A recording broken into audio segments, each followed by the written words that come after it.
तमक नाला के खौफनाक जल सैलाब के पीछे सिर्फ बारिश थी या पहाड़ के भीतर छिपा था कोई बड़ा प्राकृतिक खतरा? अब इस सवाल का वैज्ञानिक जवाब तलाशा जाएगा। सैटेलाइट तस्वीरों से लेकर ड्रोन सर्वे और बारिश के आंकड़ों तक खंगाले जाएंगे ताकि पता चल सके कि आखिर इतना पानी और मलबा आया कहां से था। 7 संस्थानों की जांच और 15 दिन की डेडलाइन के बीच अब तमक नाला आपदा का वो सच सामने आने वाला है जो पूरी तस्वीर बदल सकता है। चमोली के तमक नाला में आखिर उस दिन ऐसा क्या हुआ था कि कुछ ही पलों में शांत नजर आने वाला नाला मौत का सैलाब बन गया? कहां से आया इतना पानी? कहां से आया टनों मलबा? क्या इसके पीछे सिर्फ भारी बारिश थी या पहाड़ के भीतर कोई ऐसी प्राकृतिक प्रक्रिया सक्रिय हुई जिसकी भनक किसी को नहीं लगी? तमक नाला में बैली ब्रिज के बह जाने और एक व्यक्ति के साथ कैंपर वाहन के बहने की घटना के बाद अब इन सवालों से पर्दा उठाने की तैयारी शुरू हो गई।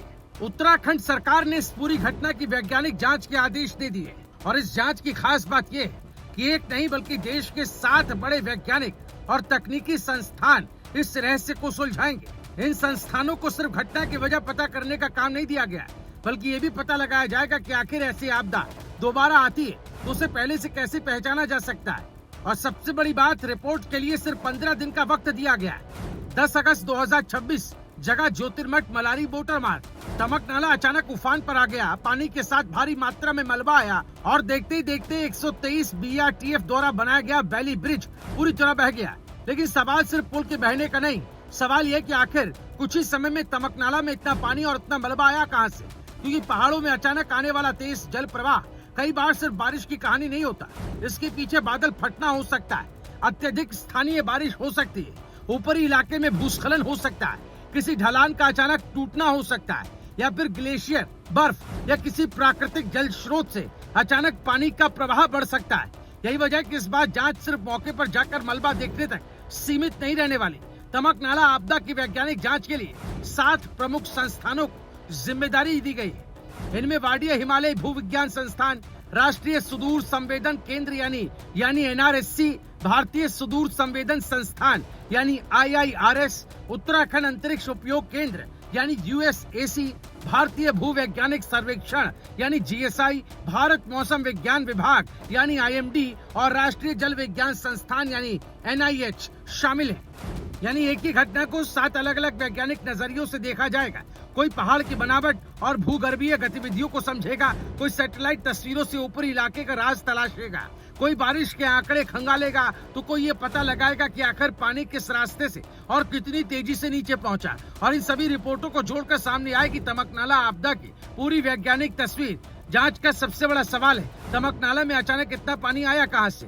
वैज्ञानिक ऊपरी जल ग्रहण क्षेत्र की बारीकी से पड़ताल करेंगे। ये देखा जाएगा कि घटना से पहले वहाँ कितनी बारिश हुई थी, बारिश कितनी तेज थी, कितनी देर तक हुई, या किसी खास इलाके में बेहद कम समय में असामान्य मात्रा में बारिश हुई। उपग्रह और रडार से मिलने वाले बारिश के आंकड़ों को भी खंगाला जाएगा। इसके अलावा स्थानीय वर्षा मापी केंद्रों से मिले आंकड़े भी देखे जाएंगे। यानी अब सिर्फ ये कहानी काफी नहीं होगी कि बारिश हुई थी। वैज्ञानिक ये जानने की कोशिश करेंगे कि बारिश का पैटर्न वास्तव में कैसा था और क्या वही पानी अचानक आए इस सैलाब के लिए पर्याप्त था। अगर बारिश वजह नहीं थी तो फिर अगला सवाल और भी बड़ा होगा। तमक नाला की कहानी में दूसरा बड़ा किरदार है मलबा, क्योंकि यहाँ सिर्फ पानी नहीं आया था, पानी के साथ भारी मात्रा में मलबा भी नीचे आया और यही मलबा जल प्रवाह को और ज्यादा विनाशकारी बनाने में अहम भूमिका निभा सकता है। अब वैज्ञानिक उस मलबे का पीछा करेंगे, वो तलाश करेंगे ये मलबा आखिर निकला कहाँ से। ऊपरी इलाके में क्या कोई बड़ा भूस्खलन हुआ था? क्या कोई ढलान अचानक टूट गई थी? क्या चट्टानें खिसकी थी? क्या किसी हिस्से में भूधसा हुआ या फिर किसी दूसरी भू आकृतिक प्रक्रिया ने भारी मात्रा में सामग्री को नाले में पहुंचा दिया है? जांच में debris flow, rock fall, flash flood और दूसरी तीव्र प्राकृतिक प्रक्रियाओं के संभावित प्रमाण भी तलाशे जाएंगे। यानी मलबे का हर निशान इस आपदा की कहानी का एक सुराग बन सकता है। इस जांच में आधुनिक तकनीक भी बड़ा हथियार बनने वाली है। वैज्ञानिक satellite imagery, high resolution remote sensing, drone survey और GIS आधारित विश्लेषण का इस्तेमाल करेंगे।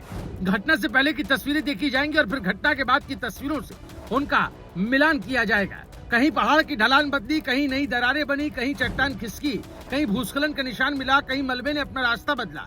इन तमाम सवालों के जवाब ऊपर से ली गई तस्वीरों में छिपे हो सकते हैं। Bureau report, रायशुमारी।